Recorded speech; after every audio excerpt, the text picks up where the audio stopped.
is back to the future of leadership, presence, AI, and the human edge. And welcome back to another episode of Fusion Talks. And for today's episode, we have a very special guest, Debbie Nicol. For over 20 years, she has been guiding leaders across the GCC and beyond, pioneering a measurable, culture-shaping way to redefine executive presence.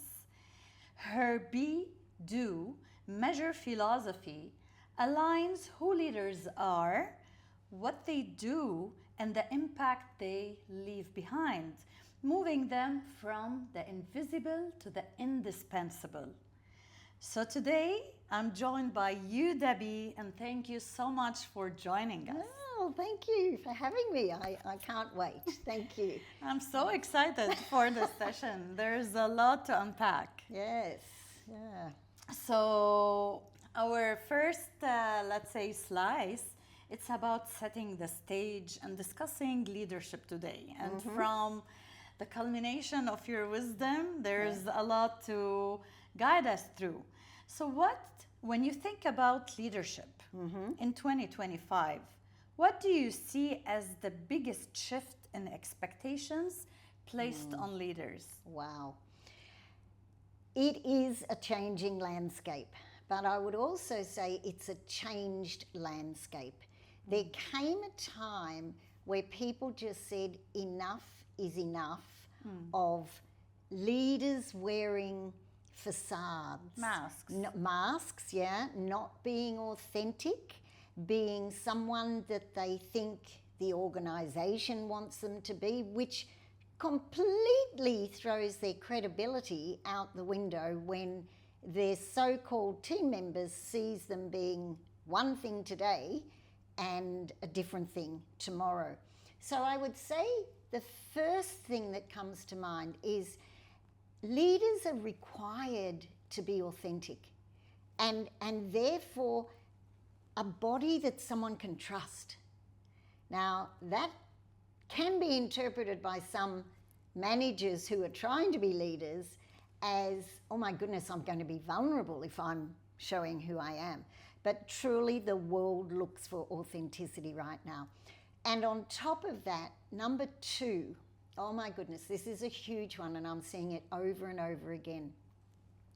Leaders are required to serve, to contribute, to somehow bring, I call it a superlative, quicker, faster, cheaper, more contributive, whatever it is, to make a difference, to make their world, that space, in some way more impactful in a positive way. Create value. Absolutely. And, get beyond this, hey, I've got a title, I'm doing this job, and the only thing it's serving, the only purpose is I get a salary.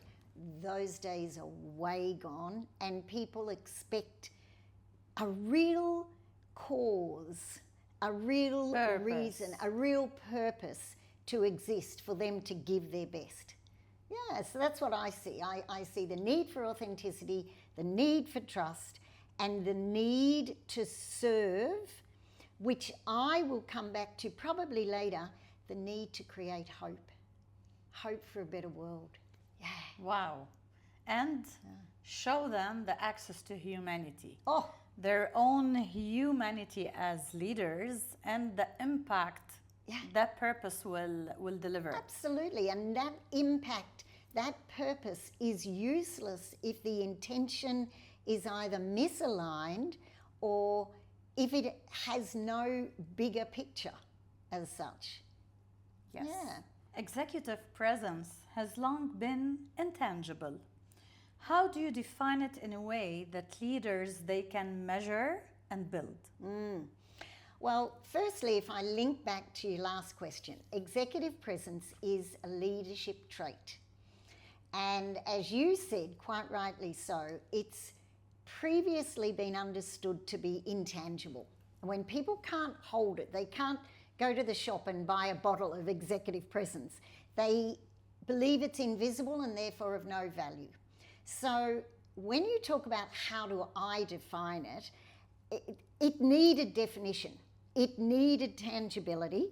And so recently, I'll get onto this a little later, PresencePro was born, which has a definition of what executive presence is today. Not what it was 30 years ago, not what the old models say, but what the world today needs from it. And once you have that definition, which I'll share, you can then, as you rightly said, you can measure it. You can show it's something real, and you can also develop it. So the definition, PresencePro version of executive presence, we have 5 stages in it. So the first stage, it's the trust foundation. So leaders need to be trusted and be able to bring trust into the environment. To earn it. To earn it, absolutely. No leader achieves alone. And he or she is only a leader if others think they are. And this trust is the beginning of what I call a sharedness or a commonality that will help people convert from being a follower when you're watching me to a willing follower because I believe and I want to contribute. Exactly. Yeah. This was the word active contribution as well. Absolutely. So where executive presence starts is with trust, the trust foundation. And from there, the output is support, starts to solidify. It's like, ooh, I'm a little bit curious about this leader. Ooh, I think I'll hang around a little bit more. And with that support, once it's starting to solidify, we go deeper into stage 2, which I've defined as the connection zone. Yeah. And connection zone is where, have you ever worked with a leader and you just hang off every word they say? You just feel... Write all the notes and review them. They inspire me. Absolutely. I was blessed to have such a leader. Yeah. Well, you're one of the few. But very rare occasions. Yeah, one of the few. Yeah. I just thought we'll go back to trust, because remember, with that trust, it's not just about trust for the leader, it's also trust that I myself... Be yourself. Be yourself. Fully. Absolutely. Openly. 100%. So with the support, we decide, I want to go a bit deeper. Yeah. And that's where we get into that real connection, the place where the trust is now getting bigger, deeper, and there seems to be a magnetism that is starting to come, but I'm going to call it influence at the moment. Because now that I want to hear the story, now that I'm willing to ask the questions, because I'm feeling this person's got something in there. I still can't quite, but this so-called executive presence has an essence that gives a gives a reason for me to hang around even a little bit longer. And with that influence, it's like that's when things really change, when the influence then becomes stage 3, it moves into inspiration. It's like, whoa, I want to hear the stories. I want to be there. I just want to not just stay connected, but the inspiration makes me want to jump on board. Now, I'm going to stop there for a minute, because to me, what I haven't differentiated, and I really would like your viewers to know that we're not defining leadership. Leaders know what they've got to do. Executive presence is how a leader will show up while they're doing what they're doing. So the inspiration has fuel in it, and it has fuel that opens the space for the people to walk in because they believe, I belong here. I feel welcome here. I know I can contribute here. This inspiration becomes two-way because of the space being opened. They came in, he or she welcomed and went out to them. And that's where we start to really find impact. Impact, we have decisions, we have people wanting to, up to number 4, shape the future together. I call it the Shaper's Playbook, because that's where, when you're now in this space and you know you belong there and you know it's one that will allow exploration, then people are going to say, oh my goodness, how about this idea? I've loved the story you told of why it's important we bring in this change or this change, but let's go a bit deeper. Have you thought of adding this? Have you? So this place of Shaper's playbook is where the people become almost one entity. So if you think of systemic leadership, they're no longer individuals coming into the space, but they're now almost joined, Community. tied community that says it's not just me, it's we. And we have more power and strength here to drive change. So the output from that is the change, which takes us into new results. And if the results are what most great leaders with executive presence have, it leaves a legacy. Those results just become the next gen way of doing something. So it's really, and what I love about it, and the definition allows that anyone who steps in the space, knowing that they're welcome, knowing that they're able to contribute, they start to own the cause that used to belong just to the leader. They own the idea, and eventually if the leader needs to step out, that's why there will be a legacy, because these people are so on board, they're owning it as much as he or she did, and that's why it will just continue with its power. This is the sense of belonging, Yeah. and the shared responsibility. Mm-hmm. So it's not only when you are the servant leader and you create the strong culture, the presence will continue to be in motion even if the person phases out, but he created a positive ripple effect and ingrained the direction. Absolutely. And it just keeps on. You know, I often talk about when you go out to play golf, are they still working because they believe in it? But that executive presence is this magnetism that just draws people to want to be there, to want to contribute. So I've seen leaders who've studied 3 or 4 big workshops on leadership. They know exactly what should be done, but they don't have that executive presence, that magnetism. And it's not something you're born with. It's something that you can develop along the way. Yeah, it needs a lot of self-awareness, because sometimes the character, the behaviors, they don't translate what you know. So knowing is something, but deploying it in an authentic way is something else. Yeah, because nothing's a facade. You know, the days of so-called leadership where there was a distribution of power, I call that the space of separation. That time's gone.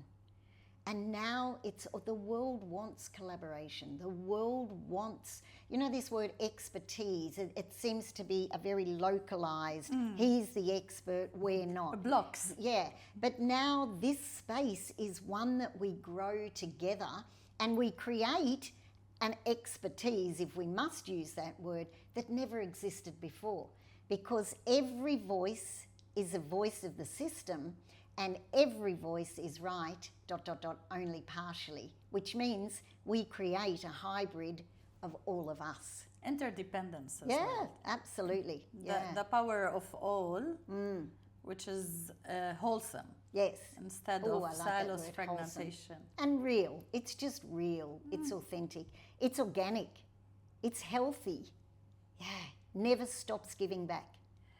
So, Debbie, what inspired you to create PresencePro, and why now? Wow. There's a real I love it.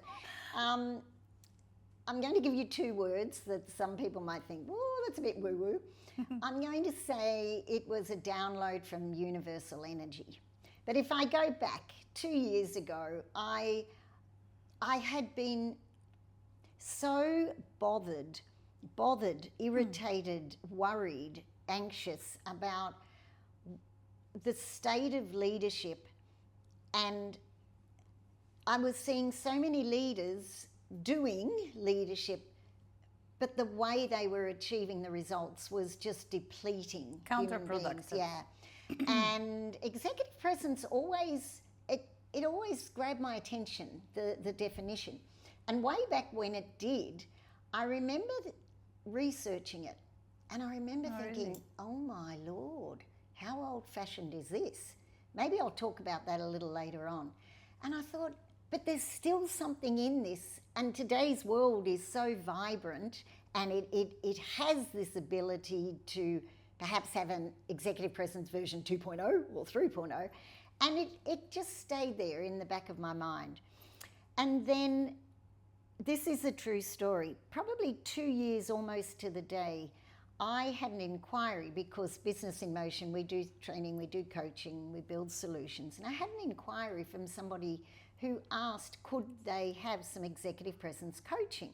And I thought, oh, you know, bing, bing, bing, it comes back again. And I always have a chemistry session. And when I had a chemistry session to see if I could work with this person, I actually got triggered, which is very rare for a coach. And what I realised I was triggered by was the individual. As soon as I was triggered, I knew I was not going to work with that person. But what was in the trigger for me was what brought executive presence back. At the Because forefront. he was looking for, you know, quite often people say executive presence is just for a promotion. I need it just for this, just for that.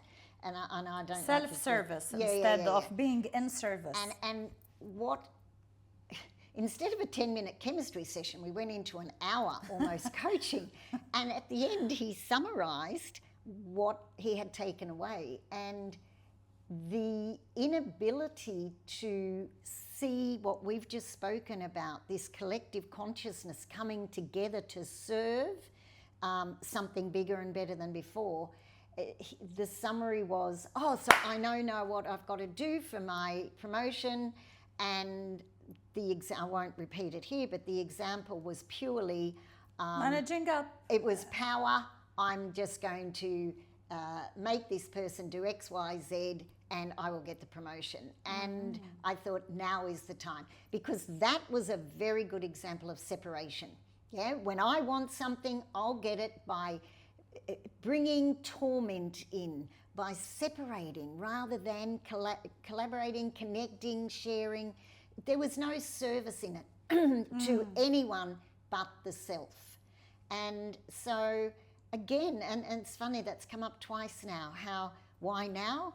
Because people they're beyond separation now. They're sick of it. They feel they've been taken advantage of. There's loneliness. Absolutely. There's a lot more than loneliness, but definitely there is aloneness.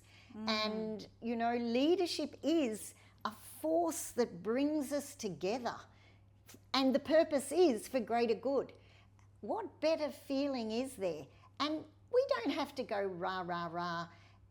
It doesn't have to be that big. It can be as small as we're coming together to do something today that makes a difference today. It's not bringing in wind farming or a new form of energy, you know, but something that made a difference today.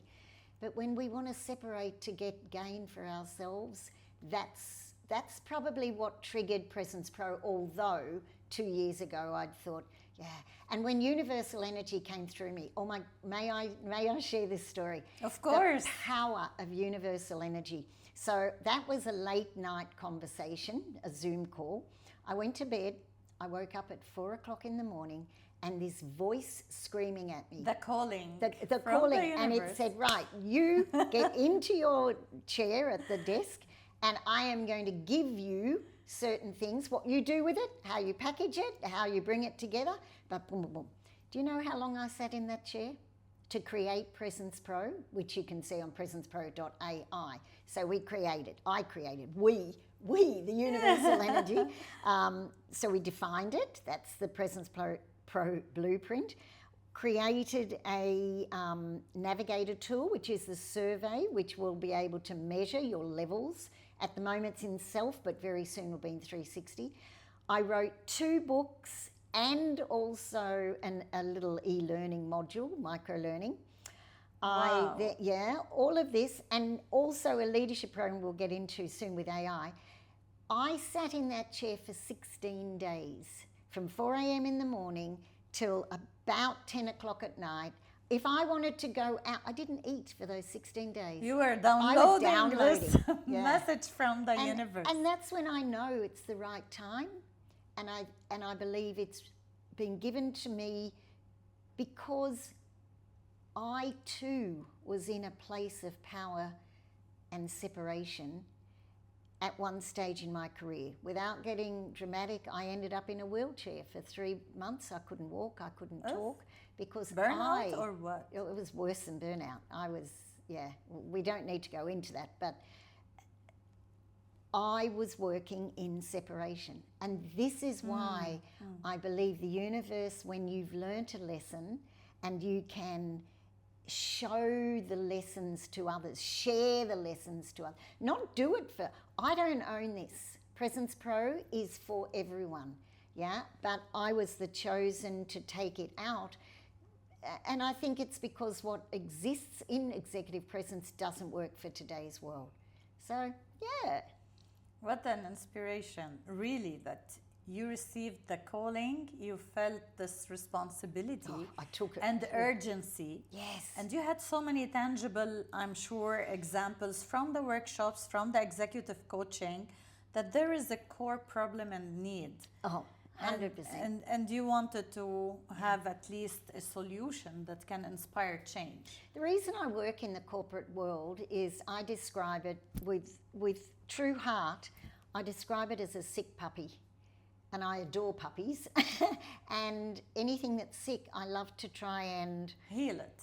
Offer an anecdote, a medicine as such. Yeah. But what people do, how much they take of remedy.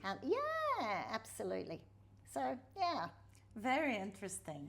So let's move deeper in the PresencePro lens. So PresencePro positions the executive presence as more than polish or gravitas. So what makes it fundamentally different from older models? Oh, yeah. So I would say 3 things. Number 1, older models are outdated. Now, when I'll be true, AI, it's in my blood already. I talk to Perplexity quite a lot because Perplexity is the research-based one. Yeah. So I like to see what Perplexity does know and doesn't know. So quite often I've asked Perplexity, can you tell me the most 3 or the top 3 or the most popular models of executive presence? Oh my Lord, as I read them, I start almost shaking because they are from at least 20, if not 30 years prior. Okay. They include attributes that if we use those today in leadership, if a leader did that, you'd be laughed out. I'll give you an example. So one of them explicitly talks about you need to have grooming, and it doesn't say Gucci and whatever, but it says of a certain standard to be able to be acceptable. And yet, look at today. Authority in suits. Yes, absolutely. With no soul. Absolutely. I put on LinkedIn in a post. It's scary. Theater. And yet, we see people who are leading change in today's world who are in a T-shirt and shorts. And remember I said earlier, we're sick of the facades. And I often see people in a hotel now, the hotel staff, in the lobby, in the suits. And I see them as a penguin, hopping along as a penguin, because the suit is what I'm about. But the guest doesn't want that. It's like a cast, so rigid. Correct. Yeah. So, number 1, very outdated. Another one I would tell you is the way that I make a presentation using PowerPoint. Good God, if we're still using PowerPoint and how we have to learn to make a presentation. So outdated in its attributes, yeah? Number 2, all of them, bar 1, comes from research. And the research, while I'm not saying, please do not misunderstand, I'm not saying research is not valid these days. There is still a place for research, but there's also a place for real live reality. And I say that PresencePro was created from 30 years of valid hell that I had seeing leaders totally ruin, you know, the space that I wanted to enter, but I couldn't allow myself to go there because I didn't want to be even associated with them as such. So, you know, they talk about the test, retest, validity and reliability in research. Well, I can tell you from 30 years of watching leaders that all around me in all industries, there's a test, retest that none of them have even moved into executive presence in the last 30 years. So I believe my research is as good as my observation, my pain, and why I mirrored what took me into a wheelchair. That's because that's all I knew at the time, because that's all that was moving forward at the time. Self-validation. Yeah, it was just so misplaced.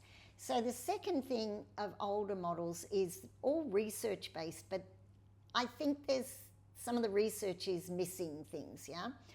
And also no practicality in a toolkit. Whereas PresencePro now has an incredible toolkit of free resources, opportunities to measure, etc. Perplexity still has not got GEO, enough GEO on PresencePro when I say what are the top 3 or 4 models. But when I change my question and I say, Perplexity, tell me about the model called PresencePro, the model of executive presence. Ooh, please do it. Oh my goodness.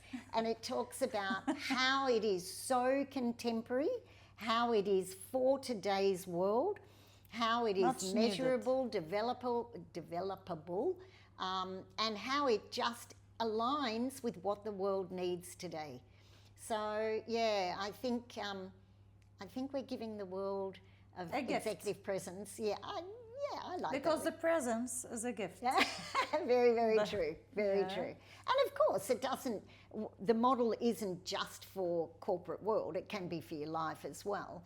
I guess I've just wrapped it into the corporate world because that's the world that I see is very sick. Yeah, the signature is the executive presence. But you know, I've been hearing a lot lately about intentional presence. Oh, yeah. In your home, with your friends, in your community, as a citizen, as a corporate citizen. So there is more awakening about really forcing yourself to be present in a world full of distraction at unprecedented speed. Is it forcing yourself to be present, or is it that not being present isn't working, so it's time that I shifted? To shift, it is not working, and it is self-inflicting and damaging, and again leading to the aloneness, separation, getting into a wheelchair. Yeah, like in hunger of so many things, but still feeling unsatisfied, not happy. So it is this unfulfilled. Exactly. We're here to serve. A human being, humanity serves. But when a society is polarized, when it is in competition, again, when it's in separation, the energy and effort goes into I'm right, you're wrong, pulling further, whereas tug of war. You look at, go right back to the cavemen. They weren't competing. They were having fun around the fire, telling stories, they were connecting, and if one person caught the cow or whatever, it was for everyone. We served commonality, and it was a very peaceful society.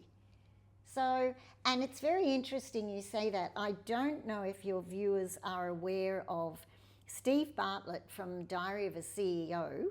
You know, oh my goodness, Steve Bartlett has a podcast called The Diary of a CEO. He has met now and interviewed Mo Gaudat, who is an ex-Google person who was one of the... I listened to him, 2 hours podcast. One of the first guys who started AI. Yep. Now, what he says, what has happened and why he left Google was he is now worried about where AI is going. The super intelligence. Yes, high levels of intelligence. That he says that we're going to go through a 15-year disturbance now, and we're going to come out of it fully serving beautiful communities yet again, because this clearly isn't working. So that's why I suppose I spoke about that presence is a magnetism, and it brings us to a common focus. It brings us together. It gives us an energy to serve together, and together we're better. Yeah. Sanity. Yeah. No, And presence with the holistic senses, you know, feeling and seeing, and not to take any sense for granted as well. No. Yeah, it's very sensual. Yeah, using your senses. Intimate. Yeah. Even in business, they say, was- you know, yeah. to have this intimacy in the correct conduct. Yes. I mean, but in the sense of love what you do, you know, love what you offer, sell. If you don't have this obsession, you know, appreciation, Correct. you'll not be able to make a difference. No. It will be a status quo. No one will go the extra mile and feeling this connection and inspiration. So even we used to say sometimes a quote romancing the business. It is this back again to the senses, sensibility, sensation, and simply really wake up with this call and purpose of loving what you do and believing in the purpose and the difference that it creates. Your words just resonated with me, and I believe at the core of executive presence is resonance. Yeah, it's bringing things together so they're in alignment. But your words just took me back to, again, I don't want to be melodramatic, but after being in this wheelchair for 3 months, the 2 practitioners who were trying to move my body again, because I just couldn't move, they stopped the treatment. Long story cut short, they Your thought body blocked? I wasn't, my body had completely cut its energy, and they thought I wasn't being part of the solution. So they said, well, we're going to stop. And the consequence of that, without being melodramatic, I was told that if I didn't learn to do X, Y, Z again, I would be out of this world very, very soon. When you were just talking about this desire to contribute, this need to contribute, I will never forget I've got goosebumps. The moment I was told that you won't be around much longer, the will to live and serve it just kicked in so strongly. And that's exactly how I live even today. I was living like that before I got myself into a wheelchair, but I allowed others to take me away from me. And to take your energy. I shouldn't suck say it they off. took it. I allowed them to make me believe that external validation was better for me than internal validation, for example.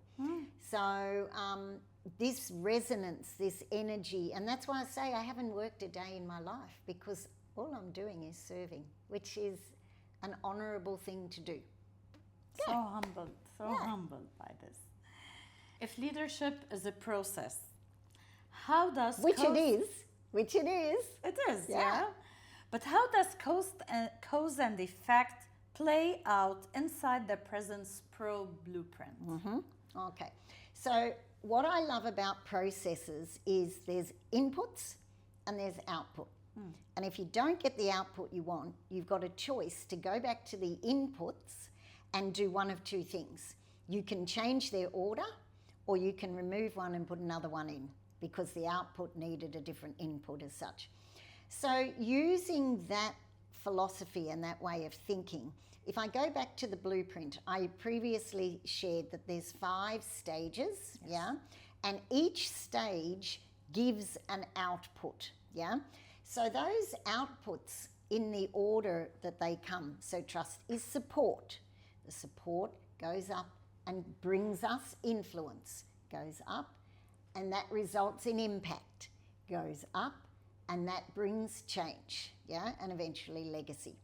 So you talk about cause and effect. If you take those 4 outputs from the end or the outcome backwards.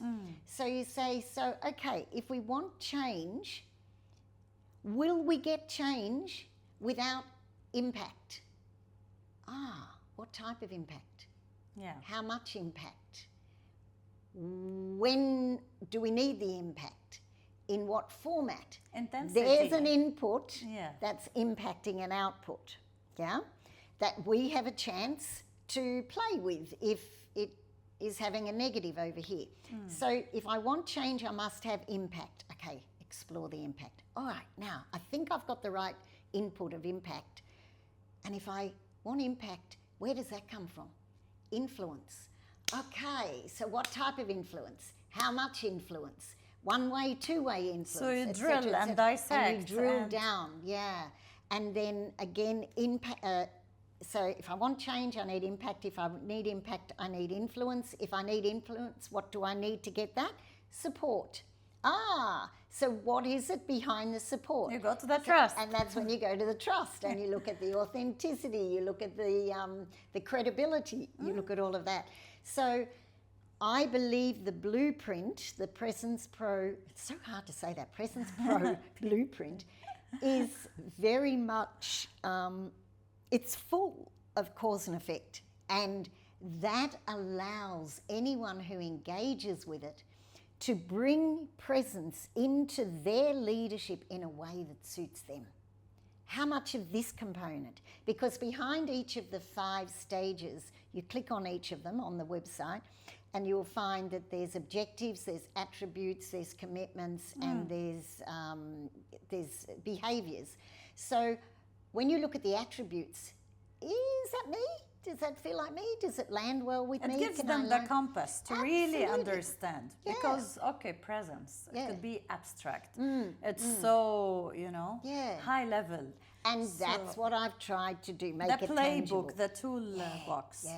So make it tangible, make it visible, make it measurable so you can develop it either with the AI partners, with yourself, with a coach.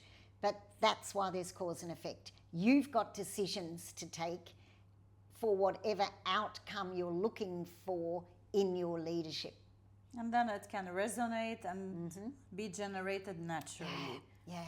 And I guess what I'm really hoping that is coming across to your viewers, listeners, is we want to make this so tangible and so much your responsibility, your choice. Yeah, it's about you. We're not trying to create a robotic form of leadership. No. But we're giving Please, no. We've almost got that already, so yeah. So we're giving you an opportunity to take decisions along the way, run with it, practice, gee, that did or that didn't, yeah.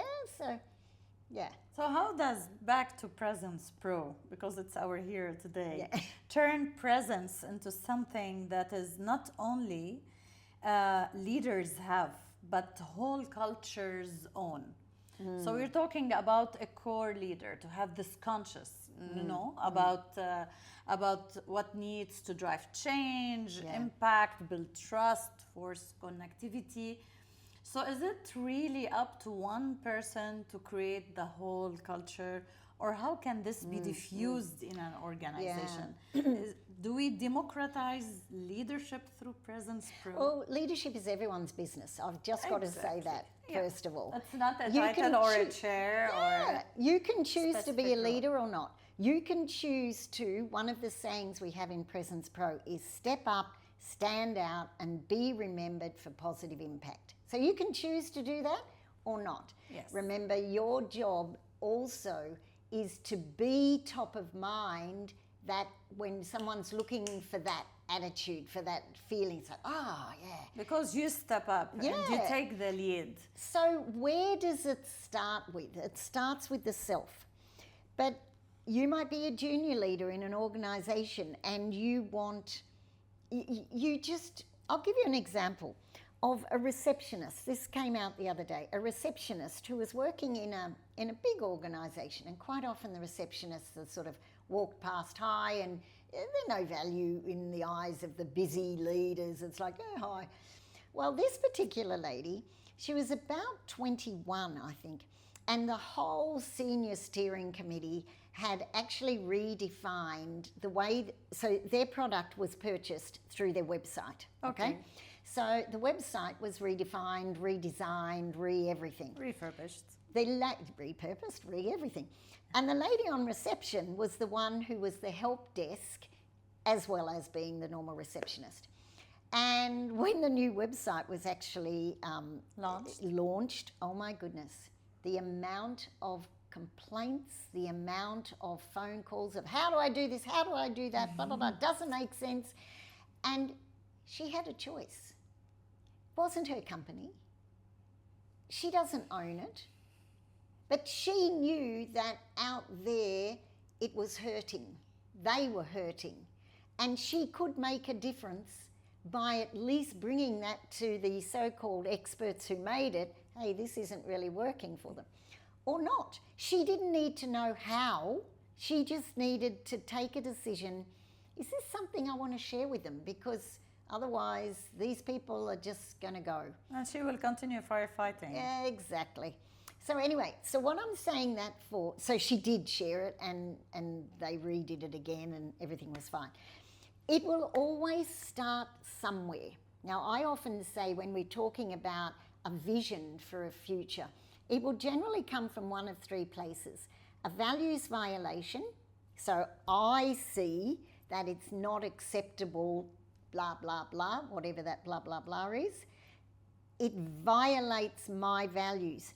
I wonder if anyone else around me has a similar value and gets irritated by that like me. So I'll have it. I'll have that violated feeling. But the impact of that on others, my job is to paint the picture, is to shape a story that will get people saying, oh my Lord, that's not right. Yeah? Even though they may not have the same values as me, it's not right. So a vision can come from a values violation, an inefficiency, ineffectiveness, or an opportunity. So it'll generally start with one, but my storytelling, my hope that I'm creating, the possibility it opens to others, the service that it gives. How do I as a leader connect the story and the picture to them so they see this is something that will serve them too? And that's when I open the space to them, that they're welcome, that I enable that space for them to also be contributors, and that's where it goes into building the culture. So walking the talk, and then role modeling. What does it mean? So that some people, they learn by observing. Of course. Not everyone might be at a stage where they are enrolled in a certain learning and development leadership course. And it starts with self. Yeah. I often say, don't think a leader can scratch their bottom and no one see. Everybody's watching the leader. And if what they see is consistent, if they're hearing and seeing the same thing, if they're feeling the trust, you know, it's good. But if they, oh, look, don't scratch your bottom, people, and then they see them scratch it, it's like, whoa, hang on. Yeah. But this goes back to integrity. Yes. How to do the right thing right, even if no one is watching. Correct. Thank you, Debbie, for an amazing discussion. And to our audience, thank you for listening. Be sure to subscribe and check out Debbie's work in the description below. And stay tuned for part 2 with Debbie, where we will dive into AI and future horizons. Thank you, Debbie. Thanks, Yasmin. Thank you.